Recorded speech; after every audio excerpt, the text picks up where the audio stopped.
بسم اللہ الرحمن الرحیم۔ شروع اللہ کا نام لے کر جو بڑا مہربان نہایت رحم والا ہے۔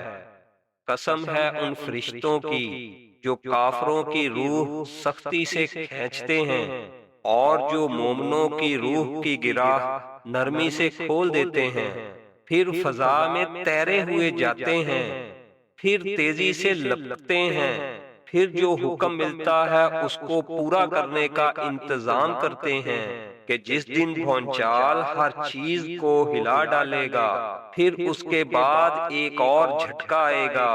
اس دن بہت سے دل لرز رہے ہوں گے، ان کی آنکھیں جھکی ہوئی ہوں گی۔ یہ کافر لوگ کہتے ہیں کہ کیا ہم پہلی والی حالت پر لوٹا دیے جائیں گے؟ کیا اس وقت جب ہم بوسیدہ ہڈیوں میں تبدیل ہو چکے ہوں گے؟ کہتے ہیں کہ اگر ایسا ہوا تو یہ بڑے گھاٹے کی واپسی ہوگی۔ حقیقت تو یہ ہے کہ وہ بس ایک زور کی آواز ہوگی جس کے بعد وہ اچانک ایک کھلے میدان میں ہوں گے۔ اے پیغمبر، کیا تمہیں موسیٰ کا واقعہ پہنچا ہے جب ان کے پروردگار نے انہیں طویٰ کی مقدس وادی میں آواز دی تھی کہ فرعون کے پاس چلے جاؤ، اس نے بہت سرکشی اختیار کر رکھی ہے، اور اس سے کہو کہ کیا تمہاری یہ خواہش ہے کہ تم سنور جاؤ، اور یہ کہ میں تمہیں تمہارے پروردگار کا راستہ دکھاؤں تو تمہارے دل میں خوف پیدا ہو جائے۔ چنانچہ موسیٰ نے اس کو بڑی زبردست نشانی دکھائی، پھر بھی اس نے انہیں جھٹلایا اور کہنا نہیں مانا۔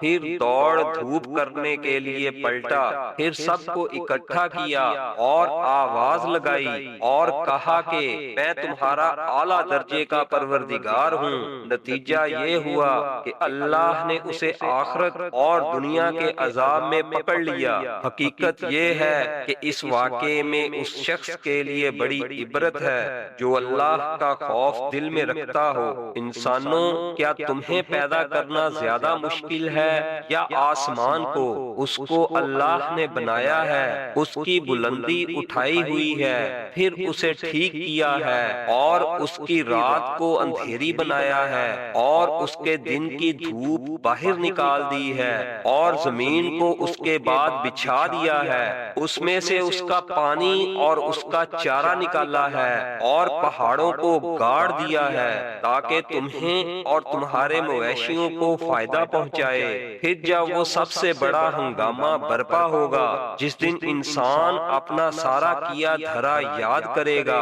اور دوزخ ہر دیکھنے والے کے سامنے ظاہر کر دی جائے گی، تو وہ جس نے سرکشی کی تھی اور دنیا کی زندگی کو ترجیح دی تھی، وہ دوزخ ہی اس کا ٹھکانہ ہوگی۔ لیکن وہ جو اپنے پروردگار کے سامنے کھڑا ہونے کا خوف رکھتا تھا اور اپنے نفس کو بری خواہشات سے روکتا تھا، تو جنت ہی اس کا ٹھکانہ ہوگی۔ یہ لوگ تم سے قیامت کی گھڑی کے بارے میں پوچھتے ہیں کہ وہ کب قائم ہوگی، تمہارا یہ بات بیان کرنے میں کیا کام؟ اس کا علم تو تمہارے پروردگار پر ختم ہے۔ جو شخص اس سے ڈرتا ہو، تم تو صرف اس کو خبردار کرنے والے ہو۔ جس دن یہ اس کو دیکھ لیں گے، اس دن انہیں ایسا معلوم ہوگا جیسے وہ دنیا میں یا قبر میں ایک شام یا ایک صبح سے زیادہ نہیں رہے۔